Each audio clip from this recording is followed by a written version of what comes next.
ہم وہی کہیں گے جو ہمارا دین ہم کو بتاتا ہے، عمل کرو تو تمہارا بھلا ہے۔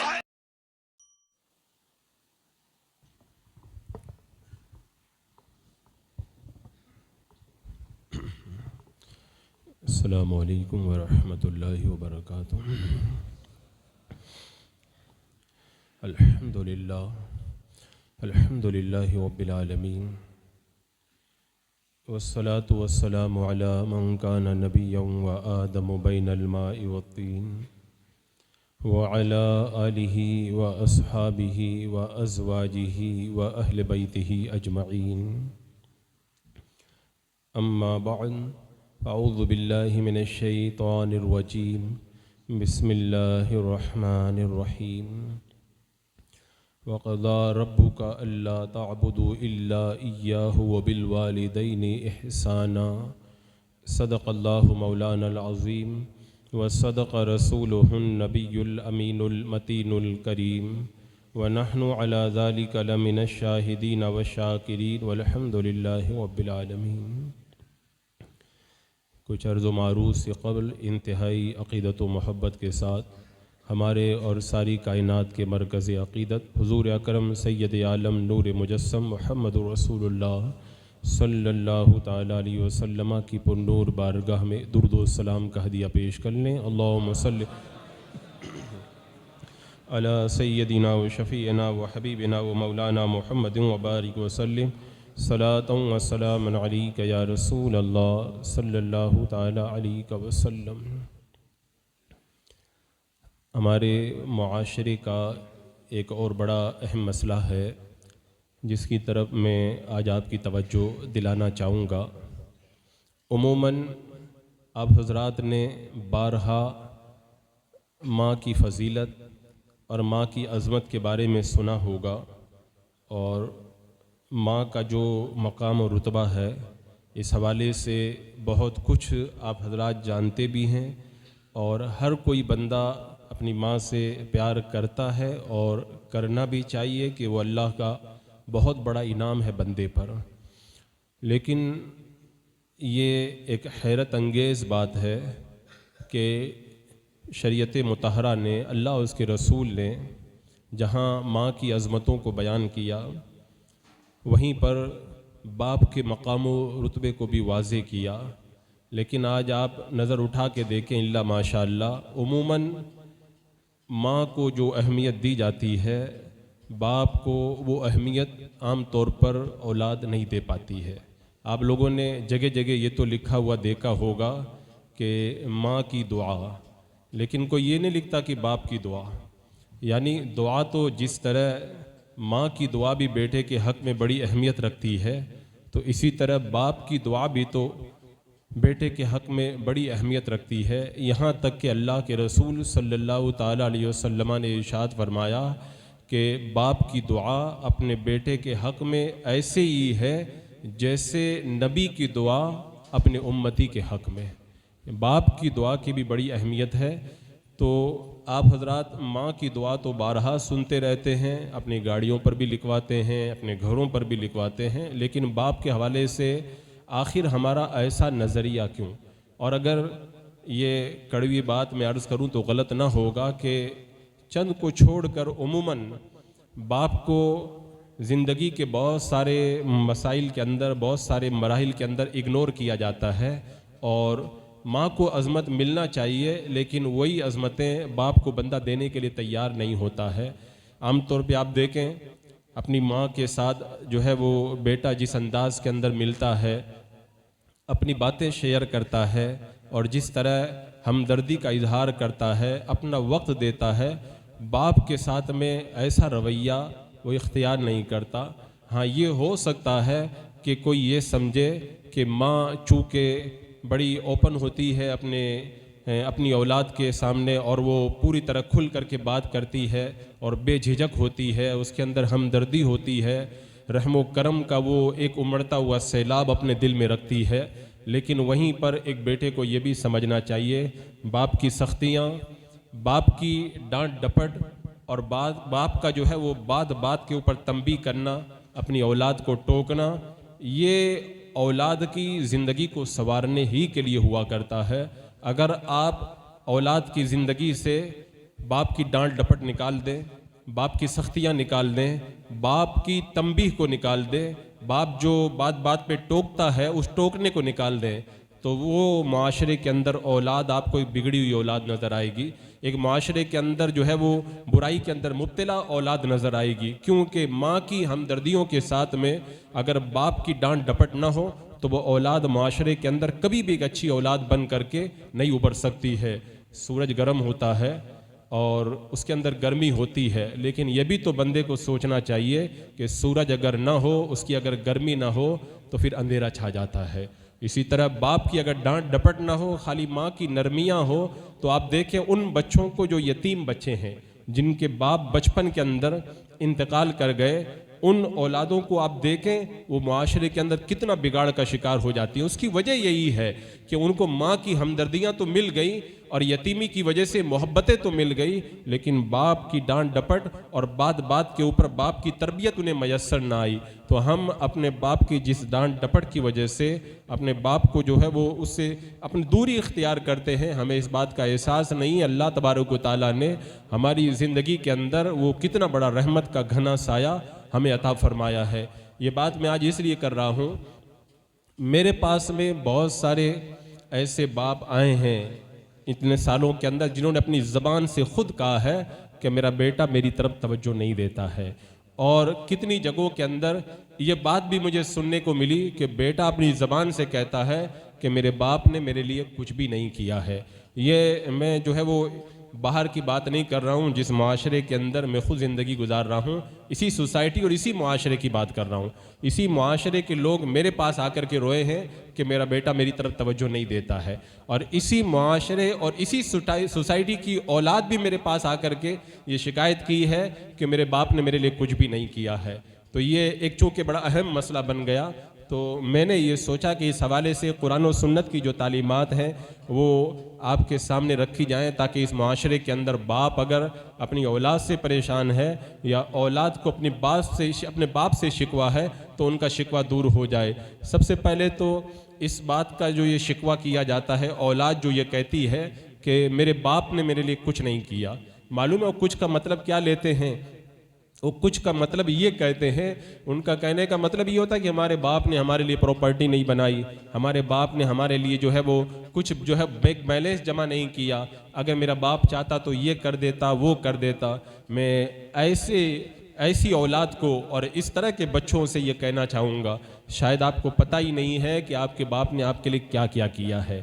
اپنی جوانی انہوں نے جو گزار دی اور ساری جوانی کو جو انہوں نے لگا دیا، وہ کس کے لیے لگایا؟ وہ آپ ہی کے لیے تو لگایا۔ ان کے چہرے کی جو جھریاں ہیں وہ آپ کے لیے دوڑ بھاگ کرتے ہوئے ہی چہرے پہ نمودار ہوئی ہیں۔ ان کے بالوں کی جو سیاہی سفیدی میں بدل گئی ہے وہ آپ کے لیے دوڑ دھوپ کے اندر ہی ان کے جسم، ان کے بالوں کے اندر جو ہے وہ سیاہی نمودار ہوئی ہے۔ ان کی آنکھوں کے اندر نہ جانے کتنے ایسے آنسوؤں کے جو ہے وہ سیلاب ہیں جو آ کر کے سوکھ گئے ہیں صرف آپ کی محبت کے اندر۔ حضرات مکرم، ایک بار میرے آقا صلی اللہ تعالیٰ علیہ وسلم کی بارگاہ میں ایک بیٹے نے آ کر کے شکایت کی تھی کہ یا رسول اللہ، میرا باپ جو ہے وہ میرا مال خرچ کر دیتا ہے، اور یا ایک روایت کے مطابق وہ میرے مال کو اس نے خرچ کر دیا۔ مختلف روایتیں اس سلسلے میں آئی۔ اللہ کے رسول صلی اللہ تعالیٰ علیہ وسلم نے اس باپ کو بلایا۔ اب وہ باپ اپنے دل کے اندر یہ سوچ رہا تھا کہ آج میرے بیٹے نے میرے خلاف جو ہے وہ اللہ کے رسول علیہ السلام کی بارگاہ میں شکایت کی ہے، اس باپ کے دل پہ کیا گزری ہوگی۔ اب آج کل کا تو اگر کوئی انسان ہوتا تو اپنے طور پر بچپن سے لے کے آج تک کی جو اپنی اولاد کے لیے قربانیاں ہیں، ان قربانیوں کو سوچ کر کے اندر اندر گھٹ کر کے رہ جاتا۔ وہ عرب کا معاشرہ تھا، عرب کے لوگ شعر و شاعری کے اندر بڑے ماہر تھے، اور جب بھی کوئی خوشی اور غم کا موقع آتا تھا تو ان کے عربی کے اشعار جو ہے وہ غم اور خوشی کے سانچے کے اندر ڈھلنے لگ جاتے تھے۔ باپ اپنے گھر سے روانہ ہوا اللہ کے رسول علیہ السلام کی بارگاہ میں آنے کے لیے، دل ہی دل کے اندر وہ اشعار بنا رہا ہے، اور اشعار بنا کر کے میرے آقا علیہ السلام کی بارگاہ میں حاضر ہوا۔ حضرت جبریل امین حاضر ہو کر کے میرے آقا علیہ السلام سے کہتے ہیں کہ یہ جو باپ آیا ہے اس نے اپنے دل کے اندر کچھ اشعار بنائے ہیں، ان کا فیصلہ کرنے سے پہلے آپ ان اشعار کو سماعت فرما لیں۔ میرے آقا صلی اللہ تعالیٰ علیہ وسلم نے اس بوڑھے باپ سے کہا کہ تمہاری بات بعد میں سنی جائے گی، پہلے یہ بتاؤ کہ تم جو راستے میں آ رہے تھے تو تم نے اپنے دل کے اندر کیسے اشعار بنائے ہیں، وہ اشعار مجھے سناؤ۔ وہ سمجھ گیا یہ وہ بارگاہ ہے کہ دل کی باتیں بھی یہاں پہ پتہ چل جایا کرتی ہیں۔ اس نے فوراً اپنے عربی کے اشعار سنانا شروع کیے۔ اب ان اشعار کا مفہوم کیا تھا؟ وہ عربی کے بڑے فصیح و بلیغ اشعار تھے۔ اگر آج اپنی زبان کے اندر ہم ان کو کہنا چاہیں تو یہ کہہ سکتے ہیں کہ اپنے بیٹے کے لیے اس بوڑھے باپ نے جو قربانیاں دی تھی، ان اشعار کے اندر ان قربانیوں کا ذکر کیا کہ اے میرے بیٹے، جب تو پیدا ہوا تو ہماری ساری خوشیاں پھر تیرے اوپر قربان ہو گئی، ہمارا آرام تیرے آرام سے وابستہ تھا، ہماری خوشیاں تیری خوشیوں سے وابستہ تھی، تجھے کھلا کر کے ہمیں سکون ملتا تھا، تو اگر بیمار ہو جاتا رات میں تو رات بھر تیرے لیے ہم جاگا کرتے تھے، ہم کو پتہ ہے موت سے پہلے موت نہیں آتی ہے، لیکن پھر بھی ہمیں ڈر لگتا تھا کہیں میرے بیٹے کا انتقال نہ ہو جائے۔ اے میرے بیٹے، میں نے تیرے لیے یہ کیا وہ کیا، اپنی ساری جوانی کھپا دی، اپنی جو ہے وہ ساری توانائیاں تیرے اوپر قربان کر دی، تجھے سیدھا کھڑا کرنے کے لیے ہماری پشت ٹیڑھی ہو گئی، تجھے سنوارنے کے لیے ہم خود جو ہے وہ خزاں کا شکار ہو گئے۔ وہ اشعار کے اندر اپنے درد کو بیان کرنے لگا اور آخر کے اندر اس نے یہ بات کہی کہ اے میرے بیٹے، ایک پڑوسی کا بھی کوئی حق ہوا کرتا ہے، اگر تو زیادہ کچھ ہم کو نہیں دے سکتا تو ایک پڑوسی ہی سمجھ کر کے تو نے کچھ حق ادا کر دیا ہوتا۔ جب اس نے یہ اشعار میرے آقا صلی اللہ تعالیٰ علیہ وسلم کی بارگاہ میں پیش کیے، اللہ کے رسول صلی اللہ تعالیٰ علیہ وسلم نے اس کے بیٹے کو پکڑا اور پکڑ کر کے کہا جا، تو اور تیرا سارا کا سارا مال یہ تیرے باپ کا ہے۔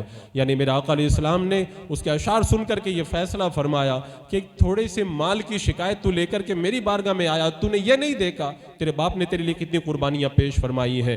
تو آج اس معاشرے کے اندر جو لوگ یہ شکوہ لے کر کے آتے ہیں کہ ہمارے باپ نے ہمارے لیے کچھ نہیں کیا، باضابطہ طور پر کوئی شکوہ کرے یا نہ کرے، لیکن کتنے لوگوں کو میں نے دیکھا ہے کہ جب بات چلتی ہے اور باپ کی بات نکل آتی ہے تو بات ہی بات کے اندر وہ اس طرح کی باتیں کہہ گزرتے ہیں۔ اللہ اکبر۔ ایک عربی زبان کی ایک حکایت ہے کہ اس زمانے کسی زمانے کے اندر جو ہے وہ 3 بیٹے یہی شکوہ اپنے باپ سے کیا کرتے تھے کہ ہمارے باپ تم نے ہمارے لیے کچھ نہیں کیا، کچھ نہیں کیا۔ شکوہ سنتے سنتے وہ جو ہے باپ جو ہے وہ بوڑھا ہو گیا۔ جب اس کی موت کا وقت قریب آیا، اس نے اپنی اولاد کو بلایا اور بلا کر کے کہا کہ میرے بیٹوں، ایک راز کی بات آج میں تمہیں بتاتا ہوں۔ میں نے جب مکان بنوایا تھا تو اس مکان کی جو ہے وہ بنیادوں کے اندر ایک صندوق رکھا تھا، جب میں مر جاؤں تو وہ صندوق تم نکال لینا۔ مجھے یاد نہیں رہ گیا کہ وہ صندوق کدھر والی دیوار میں تھا، تم لوگ تلاش کر لینا، اس کے اندر تمہارے لیے کچھ خزانہ ہے۔ باپ کا انتقال ہوا، باپ کے انتقال کے بعد میں اولاد کو خزانہ نظر آ رہا تھا۔ آج بھی آپ دیکھ لیں، باپ جب دنیا سے چلا جاتا ہے نا تو چند دن تک باپ کا غم منانے والے، باپ کے لیے ایصال ثواب کرنے والے، اس کے بعد میں باپ کو بھول کر کے باپ کی پراپرٹی کو اپنے لیے مال غنیمت اور اپنے لیے سب سے بڑا سرمایہ سمجھ کر کے اسی کی آرائش اور زیبائش کے اندر لگ جاتے ہیں۔ اب ان اولاد نے بھی پھر یہی کام کیا، مکان کی ایک ایک دیوار کھود ڈالی۔ آخر جب مکان پورا گر گیا، اندر سے صندوق نکلا، صندوق کے اندر ایک پرچی تھی، اس پرچی پہ لکھا ہوا تھا ساری زندگی مجھ سے تم شکوہ کرتے رہے کہ اے ہمارے باپ تم نے ہمارے لیے کچھ نہیں کیا، میں نے یہ مکان اپنی زندگی کی پائی پائی جوڑ کر کے تمہارے لیے بنایا تھا، اب اگر تمہارے اندر مردانگی ہے، تم اگر مرد ہو تو دوبارہ اس مکان کو بنا کر کے دکھا دو۔ اب ان بچوں کو احساس ہوا، ہم ساری زندگی بچوں اپنی باپ سے شکوہ کرتے تھے، ہمارے باپ نے تو اپنی ساری جوانی ہمارے لیے جو ہے وہ مکان کا سایہ کھڑا کرنے کے لیے گزار دی، آج اگر ہم اپنی زندگی کے بے شمار سالوں کو قربان کریں تب جا کر کے مکان بنانے کی قوت ہمارے اندر پائیں گے۔ حضرات مکرم، تو یہ معاشرے کا جو یہ مسئلہ ہے، اولاد کا شکوہ ہے، اولاد شکوہ کی زبان بعد میں کھولے، پہلے یہ دیکھے کہ اللہ تبارک و تعالیٰ نے باپ کو کتنی بڑی نعمت بنا کر کے ہمارے لیے کھڑا کیا ہے۔ یہ کتنے تعجب کی بات ہے کہ ایک باپ جو ہے وہ 10 بیٹوں کو پال لیتا ہے، لیکن 10 بیٹے مل کر کے ایک باپ کو نہیں پال پاتے ہیں۔ باپ بڑھاپے کے اندر ان کے لیے بوجھ لگنے لگتا ہے۔ وہی باپ جس نے اپنا سب کچھ اپنی اولاد کے لیے قربان کر دیا، جب یہی اولاد جوان ہوتی ہے تو اپنی اولاد کو اپنے باپ کو جو ہے وہ آؤٹ آف فیشن سمجھنے لگ جاتی ہے، باپ کی ہر ادا انہیں جو ہے وہ کھلنے لگ جاتی ہے۔ اور جو لوگ یہ کہتے ہیں نا کہ باپ نے ہمارے لیے کچھ نہیں کیا، میں کہتا ہوں بڑی محنت سے ایک بندہ کماتا ہے، بینک کے اندر پیسہ لا کے لے جا کے جمع کرتا ہے، پائی پائی جب جوڑتا ہے تب جا کر کے اے ٹی ایم سے پیسہ نکلتا ہے. لیکن باپ ایک ایسا اے ٹی ایم ہے جس میں بیٹا کوئی پیسہ جمع نہیں کراتا, زندگی بھر وہ باپ کا اے ٹی ایم اسے پیسہ دیتے رہتا ہے, اور اتنی محبت اور اتنے خلوص سے دیتا ہے کہ دنیا کا کوئی اور بندہ اتنے خلوص اور اتنی محبت سے اسے مال نہیں دے سکتا. اللہ نے اتنا بڑا اے ٹی ایم ہمارے لیے اپنے باپ کو بنایا کہ وہ ہمارے لیے بغیر جمع کیے ہوئے ساری زندگی ہر طرح کے بوجھ کو اٹھاتا ہے, ہر طرح کے مال کو جو ہے وہ برداشت کرتا ہے. حضرات مکرم, اللہ تبارک و تعالیٰ نے جن لوگوں کو باپ کا گھنا سایہ عطا فرمایا, وہ اگر باپ کی قدر نہ کریں, انہیں باپ کے مرنے کے بعد میں اس چیز کا احساس ہوگا. اور میں کہتا ہوں آپ اس پہ بھی تو غور کریں, ساری زندگی باپ نے اپنی اولاد کے لیے قربان کی, اس کے بدلے میں باپ ہم سے کیا مانگتا ہے؟ باپ ہم سے کچھ نہیں مانگتا, اس کے بدلے میں صرف اتنا چاہتا ہے کہ میری اولاد مجھ سے اچھی طریقے سے بات کرے, میری اولاد مجھے اپنا وقت دے. یہ بھی ایک بڑا مسئلہ ہے. ایسے بھی لوگ میرے پاس یہاں پہ شکایت لے کر کے آئے کہ میرا بیٹا مجھے خرچہ تو دیتا ہے اور دیگر میری دوا اور علاج کا تو خرچہ اٹھاتا ہے, لیکن میرے پاس بیٹھتا نہیں ہے, مجھ سے بیٹھ کے بات نہیں کرتا ہے. شاید جوانوں کو اس بات کا احساس نہیں ہے کہ بندہ جب بوڑھا ہو جائے اور ماں کا انتقال ہو جائے, باپ اکیلا رہ جائے, اس وقت باپ کو مال سے زیادہ, باپ کو اور کسی جو ہے وہ آرام سے زیادہ اس بات کی آرزو ہوتی ہے کاش کوئی میرے پاس میں آ کر کے بیٹھے, مجھ سے بات کرے. بڑھاپے کے اندر بندہ جو ہے اس چیز کا بڑا آرزو مند ہوتا ہے. یہ کویت کا ایک مقدمہ ہے. کویت کی عدالت کے اندر ایک بوڑھے باپ نے یہ مقدمہ کیا تھا, تو جج نے پوچھا تھا تمہارا مقدمہ کس کے خلاف ہے؟ اس نے کہا کہ میں نے اپنا مقدمہ اپنے بیٹے کے خلاف کیا. جج حیران تھا, کہا کیسا مقدمہ؟ کہا میں مقدمہ اس لیے کیا ہوں کہ مجھے میرے بیٹے سے ہر مہینہ خرچ دلوایا جائے. کورٹ کا آرڈر جاری ہوا کویت کی عدالت کی طرف سے, بیٹا عدالت میں حاضر ہوا تو بیٹے نے وہاں پر یہ بات کہی کہ میرا باپ اتنا مالدار ہے, اس کو پیسوں کی کوئی ضرورت نہیں ہے, آخر اس نے ایسا مقدمہ میرے خلاف کیوں کیا؟ تو باپ سے جب جج نے پوچھا تو باپ نے یہی جواب دیا کہ مجھے زیادہ پیسہ نہیں چاہیے, 1 مہینے کے اندر 1 دینار خالی مجھے خرچہ مل جائے, لیکن میری شرط یہ ہے میرا بیٹا ہر مہینے مجھے 1 دینار اپنے ہاتھ سے ڈائریکٹ دے, کسی کے ہاتھ سے نہ بھجوائے. آخر جج نے فیصلہ سنایا, اور یہ عجیب و غریب مقدمہ تھا, عجیب و غریب فیصلہ تھا کہ ہر مہینہ یہ بیٹا اپنے باپ کو اپنے ہاتھ سے ڈائریکٹ لے جا کر کے 1 دینار دیا کرے گا. جب ساری بات ختم ہو گئی, لیکن جج کو بڑا جو ہے وہ تعجب ہوا, بڑی حیرت ہوئی. اس نے اکیلے میں بوڑھے باپ کو بلا کے پوچھا کہ مجھے بات سمجھ میں نہیں آئی, تم اتنے مالدار آدمی ہو, 1 دینار کے لیے تم نے اتنا بڑا مقدمہ کیا؟ تو بوڑھے باپ کی آنکھوں میں آنسو آ گئے. اس نے کہا تھا مجھے پیسوں کا کوئی مسئلہ نہیں ہے, اللہ نے مجھے مال بہت دیا ہے, مسئلہ صرف اس بات کا ہے میرا بیٹا ہمیشہ مجھ سے دور رہتا ہے. میں نے اپنی جو ہے وہ ساری خوشیاں جس بیٹے پہ قربان کر دی, میں نے اپنا سب کچھ اپنے جس بیٹے کے لیے نچاور کر دیا. کیا بڑھاپے کے اندر میری یہ آرزو اور میری یہ تمنا نہیں ہے کہ میں اپنے بیٹے کو دیکھوں, میرا بیٹا مجھ سے آ کر کے بات کرے؟ لیکن میرا بیٹا اپنے کاروبار میں اتنا مگن رہتا ہے, سالوں سال گزر جاتے ہیں, میں اپنے بیٹے کو نہیں دیکھ پاتا ہوں. تو میں نے یہ مقدمہ صرف اس لیے کیا ہے تاکہ ہر مہینے میرا بیٹا جب اپنے ہاتھ سے مجھے 1 دینار لا کر کے دے گا تو کم سے کم مہینے میں ایک بار میں اپنے بیٹے کو دیکھ تو لوں گا, اور اس سے میرے دل کو بڑی خوشی ہوگی. جج نے کہا کہ اگر پہلے یہ بات آپ مجھے بتا دیتے تو میں اس تمہارے بیٹے کو سزا سنا دیتا. تو باپ کہتا ہے میں بھی یہ گوارا نہیں کرتا کہ میرے بیٹے کو سزا دی جائے. تو آپ اندازہ لگائیں بڑھاپے کے اندر جا کر کے ایک باپ جو ہے وہ کتنی آرزو رکھتا ہے کہ میرا بیٹا جو ہے وہ مجھے جہاں خرچ دیتا ہے وہیں پر مجھ سے. آج دیکھیے آپ یورپ کے معاشرے میں جا کر کے آپ دیکھیں, وہاں پر اولڈ ہاؤس کے اندر بوڑھے ماں باپ کو لے جا کر کے رکھ دیا جاتا ہے. سال میں ایک دن مدر ڈے آتا ہے, سال میں ایک دن فادر ڈے آتا ہے. جب فادر ڈے آتا ہے تو بیٹا گفٹ لے کر کے اور پھول لے کر کے اس اولڈ ہاؤس میں پہنچتا ہے اور لے جا کر کے اپنے باپ کو پھول پیش کرتا ہے اور فادر ڈے مناتا ہے. اور پھر وہاں سے نکل کر کاش وہ بچہ اس بوڑھے باپ کی آنکھوں کے پیچھے جھانک کر کے دیکھ لے کہ جب یہ گلدستہ پیش کر کے بچہ واپس چلا جاتا ہے تو اس کے باپ کی بوڑھی آنکھیں یہ کہتی ہیں اے میرے بیٹے مجھے یہ پھول نہیں چاہیے, مجھے تمہارا پیار چاہیے, تم نے ہمیں اس اولڈ ہاؤس کے اندر لا کر کے رکھ دیا, کاش تم اپنے ساتھ میں ہمیں رکھتے اور اپنے ساتھ میں ہمیں جو ہے وہ زندگی گزارنے کا موقع دیتے. اور میں کہتا ہوں کہ یہ تو مغربی تہذیب ہے. اسلام کی تہذیب کیا ہے اس کو سنیں.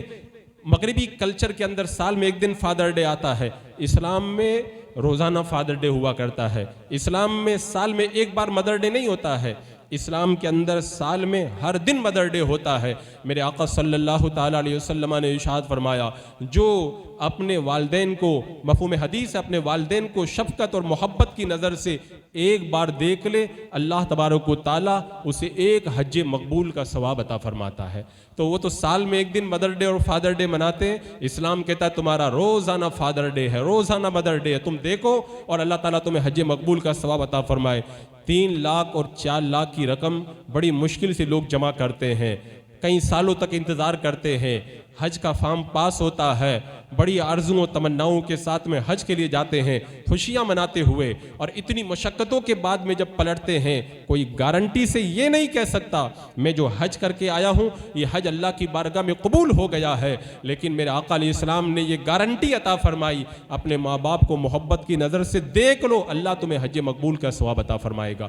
اور ایک صحابی نے پوچھ لیا، یا رسول اللہ، اگر کوئی روزانہ اپنے ماں باپ کو دن میں 100 مرتبہ دیکھے، میرے آقا نے فرمایا اگر 100 مرتبہ دیکھے اللہ 100 حج کا ثواب عطا فرمائے گا، اللہ بہت بڑا ہے۔ حضرات مکرم، یہ اسلام کا تصور ہے۔ اسلام جو ہے وہ روزانہ فادر ڈے اور مدر ڈے منانے کا حکم دیتا ہے۔ میرے آقا علیہ السلام نے ارشاد فرمایا، باپ جو ہے وہ جنت کا دروازہ ہے، دروازہ نہیں بلکہ جنت کا بیچ والا دروازہ ہے، سب سے جو بہتر والا دروازہ ہے۔ لوگ اس حدیث کو بہت سنتے ہیں کہ ماں کے قدموں کے نیچے جنت ہے، ماں کے قدموں میں بیٹھ کر کے جنت پانے والے اگر باپ جیسے جنت کے دروازے کو اگر اگنور کریں گے تو مجھے بتاؤ، ماں نے جو جنت تمہیں دلائی ہے اس جنت میں تم جاؤ گے کیسے جب تک اپنے باپ کو تم راضی نہیں کر دیتے ہو۔ اور سنیں، ایک حضرت ابو درداء رضی اللہ تعالیٰ عنہ کی بارگاہ میں ایک صاحب آئے، انہوں نے آ کر کے کہا کہ میرے باپ نے بہت ضد کر کے میری شادی کر دی، اور بڑی ضد کے بعد جب میں تیار ہو گیا، میری شادی ہو گئی، میرا باپ مجھ سے کہہ رہا اپنی بیوی کو طلاق دے دو، میں کیا کروں؟ پہلے تو میرا باپ ضد کر رہا تھا کہ شادی کرو، اور جب میں نے کر لی تو اب طلاق کے اوپر میرا باپ بسید ہے۔ حضرت ابو درداء نے کہا میں اور کچھ نہیں کہوں گا، بس میں خالی ایک حدیث تمہیں سناتا ہوں جو میں نے اللہ کے رسول علیہ السلام سے سنی ہے۔ اللہ کے رسول علیہ السلام نے ارشاد فرمایا، باپ جنت کا بیچ والا دروازہ ہے، اب تیری مرضی ہے، چاہے تو اس دروازے کی حفاظت کر اور چاہے تو اس دروازے کو تو برباد کر دے، ضائع کر دے۔ یعنی باپ کا کہنا مان کر کے جنت بچا لے یا باپ کو ناراض کر کے اپنی جنت کو ضائع کر دے، میں اس کے علاوہ تمہیں کچھ نہیں کہوں گا۔ حضرت ابو درداء نے بتا دیا، باپ نے شادی کی تھی، باپ اگر طلاق کے لیے کہہ رہا ہے، تیرا فرض بنتا ہے تو اپنے باپ کو راضی کرنے کی کوشش کر، باپ اگر راضی ہو جائے تو ٹھیک ہے، لیکن اگر تیرا باپ اگر طلاق ہی سے راضی ہوتا ہے تب بھی تجھے اپنے باپ کو راضی کرنا ضروری ہے۔ حضرات مکرم، یہ جنت کا دروازہ۔ اور ایک روایت میں نے پڑھا تھا کہ جو اپنے ماں باپ کا فرما بردار ہوتا ہے، روزانہ اس کے لیے صبح جنت کے دروازے کھل جاتے ہیں۔ ماں کی وجہ سے دونوں دروازے نہیں کھلتے ہیں، آگے ایک روایت میں آتا ہے اگر دونوں میں سے ایک زندہ ہو تو ایک ہی دروازہ کھلتا ہے۔ تو جو لوگ ماں کو خوش کر کے جنت کا ایک دروازہ کھول رہے ہیں، ان کو چاہیے کہ اپنے باپ کو راضی کر کے جنت کا دوسرا دروازہ بھی کھولیں۔ بہت سارے لوگ جو ہیں وہ کتنی تسبیح پڑھتے ہیں، کتنا ذکر کرتے ہیں، خیرات اور صدقات کرتے ہیں، لیکن باپ کا خیال نہیں کرتے۔ میں کہتا ہوں تم اللہ کو راضی کرنے کے لیے اتنی عبادت کر رہے ہو، میرا آقا علیہ السلام نے ارشاد فرمایا، کیا ارشاد فرمایا؟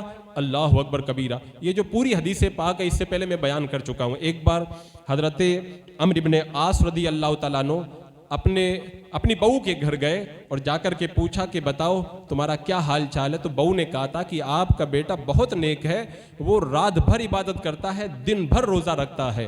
حضرت عمرو بن عاص سمجھدار تھے، سمجھ گئے میرا بیٹا اپنی بیوی کا حق نہیں ادا کرتا ہے، وہ رات میں بھی عبادت کرتا ہے، دن میں بھی عبادت کرتا ہے۔ سیدھے میرے آقا علیہ السلام کی بارگاہ میں پہنچ گئے اور جا کر کے سارا مقدمہ اللہ کے رسول کی بارگاہ میں پیش کر دیا۔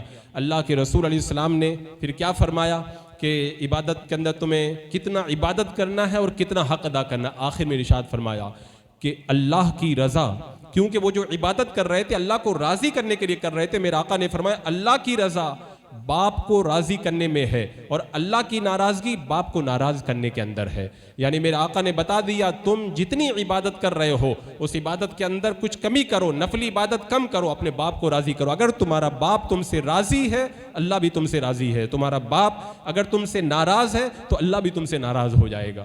بتاؤ کوئی بندہ اگر نفلی عبادت کرے، میرے آقا علیہ السلام باپ کو خوش کرنے کے لیے نفلی عبادت کے اندر کمی کرا دیں، اور یہاں پہ تو گناہ کے کام باپ کو ناراض کرنے کے لیے کیے جاتے ہیں۔ اور پھر لوگ کیا کہتے ہیں بابا کے پاس جا کے کہتے ہیں یہ کام نہیں بن رہا، یہ کاروبار نہیں ہو رہا، یہ تعویذ دے دو، وہ تعویذ دے دو۔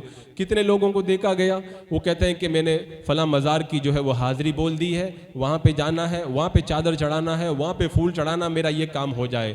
سارے اچھے کام کرنا چاہیے، مزار پہ جانا بھی جائز ہے، اولیاء کی بارگاہ میں حاضری دینا بھی اچھی بات ہے، سب کچھ ٹھیک ہے، لیکن میں کہتا ہوں جو میں نے حدیث پاک ابھی آپ کے سامنے رکھی، میرا آقا علیہ السلام نے ارشاد فرمایا کہ باپ کی دعا اولاد کے حق میں ایسے ہی ہے جیسے نبی کی دعا امتی کے حق کے اندر۔ اگر اللہ کا نبی اپنے امتی کے لیے دعا کر دے، اللہ اس دعا کو ضرور قبول فرماتا ہے۔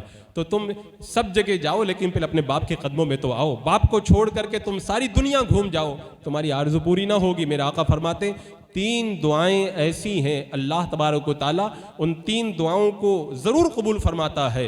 ایک مظلوم کی دعا، مظلوم جو دعا کر دے اللہ اس کو قبول فرماتا ہے۔ مسافر کی دعا، مسافر جو دعا کر دے اللہ قبول فرماتا ہے۔ اور فرمایا باپ کی دعا اپنے بچے کے لیے، اپنی اولاد کے لیے، باپ اگر اپنی اولاد کے لیے دعا کر دے تو اللہ اس دعا کو بھی قبول فرماتا ہے۔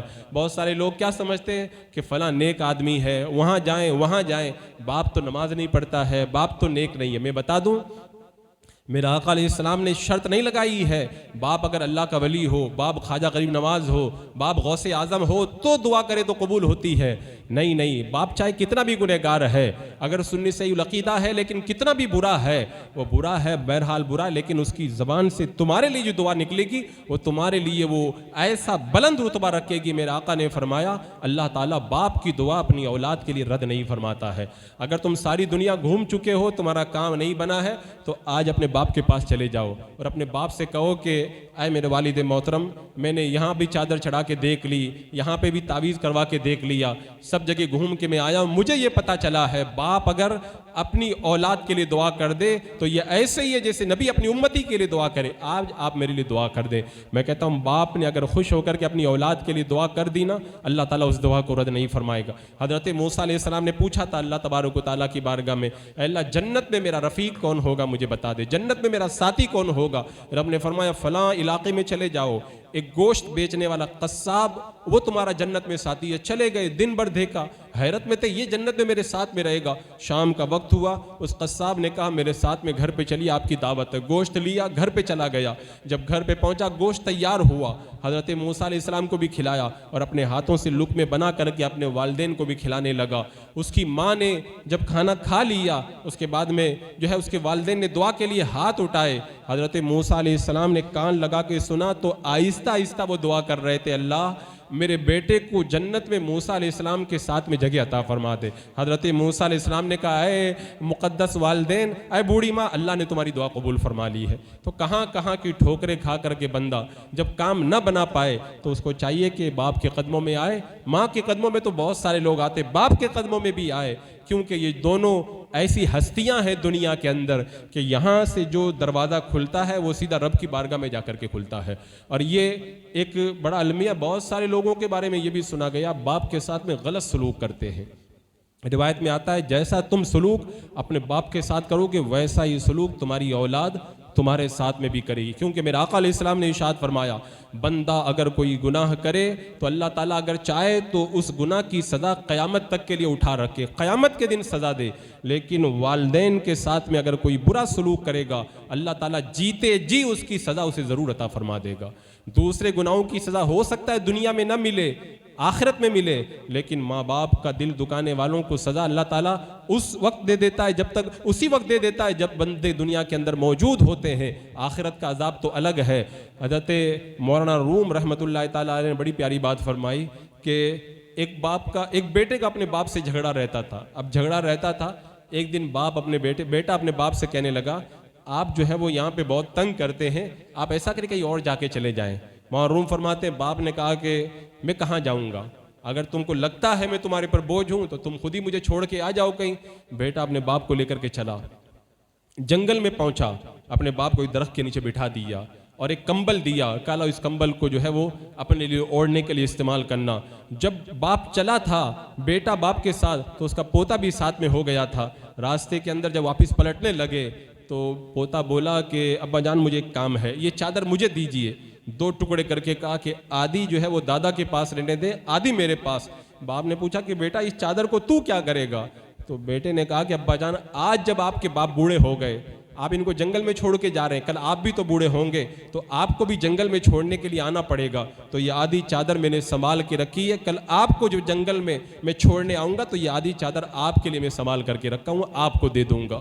یعنی بندہ جیسا سلوک کرے گا اپنے باپ کے ساتھ, اس کی اولاد بھی وہی ویسا سلوک اپنے جو ہے وہ باپ کے ساتھ میں کرے گی, کیونکہ اس زمانے کی عدالت ہے. اس عدالت کے اندر جیسا تم تحریر کر جاؤ گے بعد میں معاملہ ویسا ہی تمہارے ساتھ کے اندر پیش آنے والا ہے. کوفہ کے حوالے سے بتاتے, کوفہ میں ایک باپ کی اپنے بیٹے کے ساتھ تکرار ہوئی, اور تکرار اتنی بڑھ گئی کہ اس نالائق بیٹے نے اپنے باپ کی ٹانگ پکڑی اور پکڑ کر کے گھسیٹ کے راستے میں لے آیا. ایک جگہ پہنچا تو باپ نے کہا کہ بیٹے بس رک جا یہیں پر, میں بھی اپنے باپ کی ٹانگ پکڑ کر کے یہیں تک لے کر کے آیا تھا.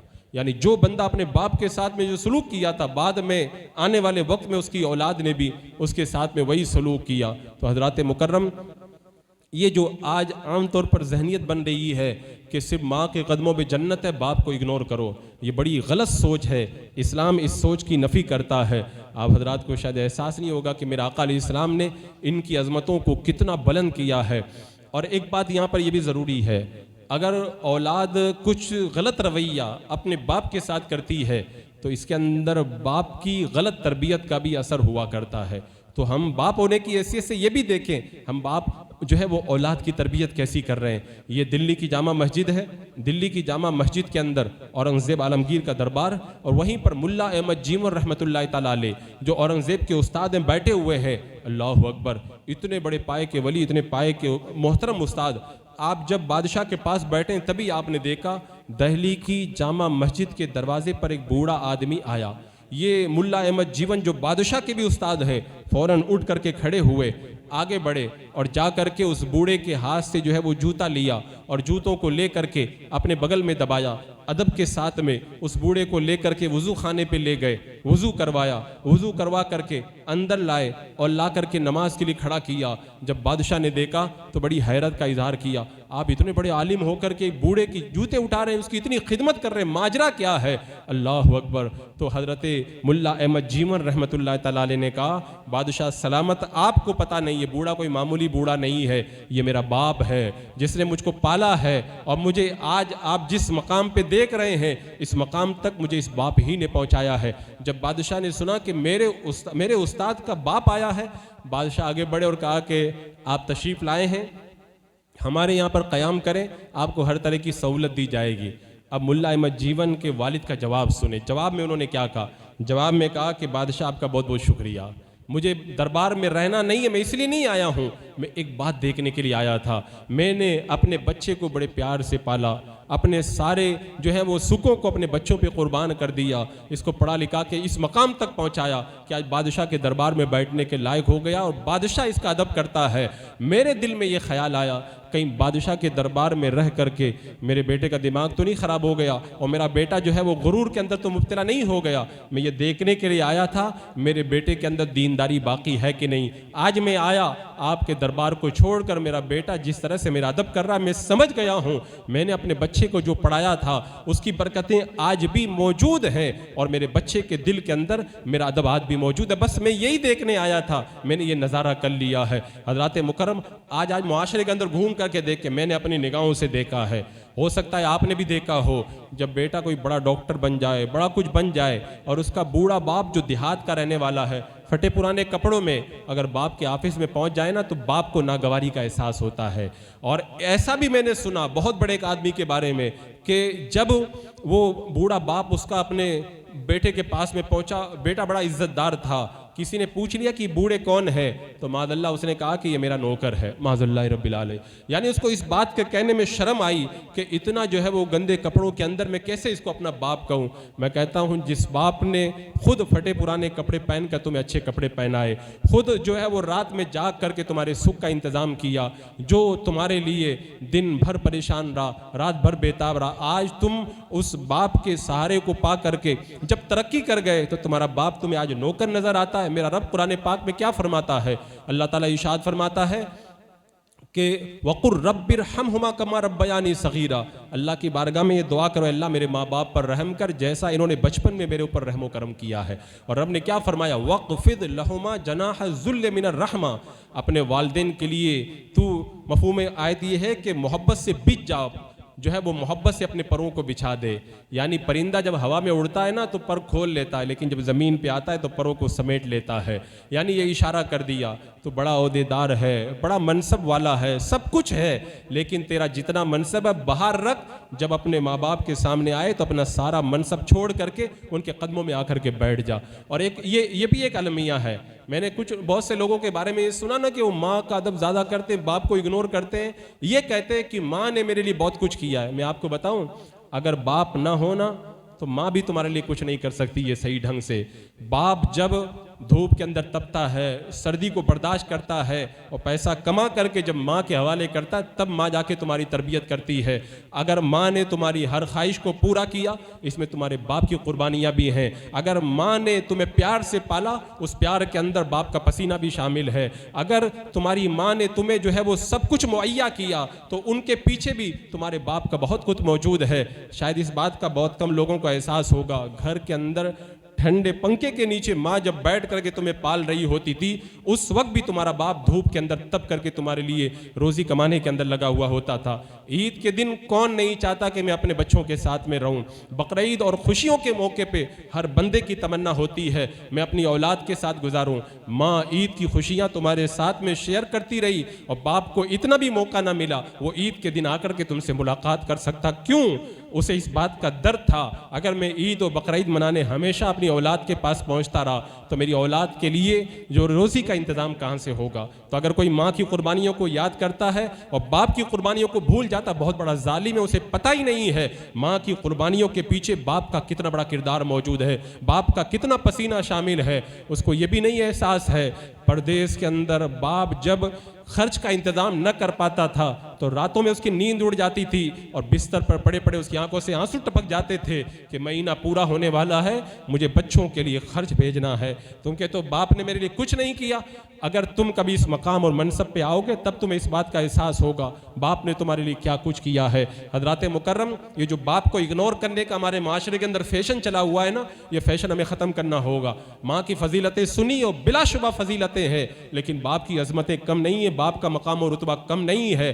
اللہ اکبر! آپ سوچیں اور اندازہ لگائیں، اللہ تبارک و تعالیٰ نے جہاں ماں کی عظمتوں کو بیان کیا وہیں پر باپ کی عظمتوں کو بھی اللہ تبارک و تعالیٰ نے بیان فرمایا۔ اور قرآن مقدس میں اللہ نے باپ کی قسم یاد فرمائی۔ اللہ تعالیٰ ارشاد فرماتا وَوَالِدٍ وَمَا وَلَدٍ، باپ کی قسم اور اولاد کی قسم۔ اللہ تعالیٰ جس باپ کی قسم یاد فرمائے اس باپ کو ہم اگنور کریں معاشرے میں، پھر کہیں کہ اللہ ہمارے اوپر رحمتیں نازل کریں۔ بہت سارے لوگوں کو میں جانتا ہوں وہ پریشان ہیں، باباؤں کے پاس بھی جاتے ہیں، ہمارے پاس بھی آتے ہیں، ان کی پریشانی دور نہیں ہوتی، ان کو پتہ نہیں ان کی پریشانی کا حل ان کے باپ کے قدموں میں ہے۔ کاش وہ ایک بار اپنے گھر کی چار دیواری میں چلے جاتے اور جا کر اپنے باپ کو راضی کر لیتے تو اللہ تعالیٰ ان کی پریشانیوں کو دور فرما دیتا۔ اور کتنے وہ لوگ جن کے باپ دنیا سے چلے گئے آج وہ اپنے باپ کو بھولے بیٹھے ہیں، سب کچھ کما کے جنہوں نے دیا ہے اپنے ان باپ کو بھول کر کے بیٹھے ہیں۔ حالانکہ روایت میں آتا ہے، یہ آداب میں سے ہے، بندہ جمعہ کے دن اپنے باپ کی قبر پہ جائے، یاسین شریف پڑھے، اور فرمایا کہ یاسین شریف اتنی آواز سے پڑھے کہ ماں باپ کو سنائی دے، اتنی آواز سے پڑھے۔ کیوں؟ جب باپ اور ماں دیکھیں گے میرا بیٹا میری قبر پہ آیا ہے، اور جب اس کی زبان سے جب سنیں گے نا یاسین شریف کے الفاظ، ان کو بڑی خوشی ہوگی۔ ہماری محبتیں تو ہو سکتا ہے کہ ختم ہو جائیں، ماں باپ کی محبتیں ختم نہیں ہوتی ہیں۔ اسی لیے فرمایا گیا کہ اگر کوئی ایسی جگہ سے گزرے کہ راستے میں باپ کی قبر پڑتی ہو تو بغیر سلام کیے ہوئے، بغیر فاتحہ کرے ہوئے نہ پلٹے، وہاں پہ رکے، اپنے باپ یا اپنے ماں کی قبر پہ جائے، سلام کرے، فاتحہ پڑھے، اس کے بعد میں آگے جائے۔ علامہ ابن جوزی رحمۃ اللہ تعالیٰ علیہ نے ایک جگہ لکھا ہے، ایک باپ اپنے بیٹے کے ساتھ جنگل سے گزر رہا تھا، اتفاق کی بات ہے جنگل میں پہنچ کے باپ کی طبیعت خراب ہوئی، باپ کا انتقال ہو گیا۔ ایک کانٹے دار جھاڑی کے نیچے بیٹے نے باپ کو دفن کیا، بیٹا اپنے کام سے نکل گیا۔ جب واپس پلٹ رہا تھا اسی جنگل کے پاس سے جب گزرا، اس نے پہلے سوچا کہ باپ کی قبر پہ جاؤں، لیکن وہ کانٹے دار جگہ تھی، بیٹا ایسے ہی آگے نکل گیا۔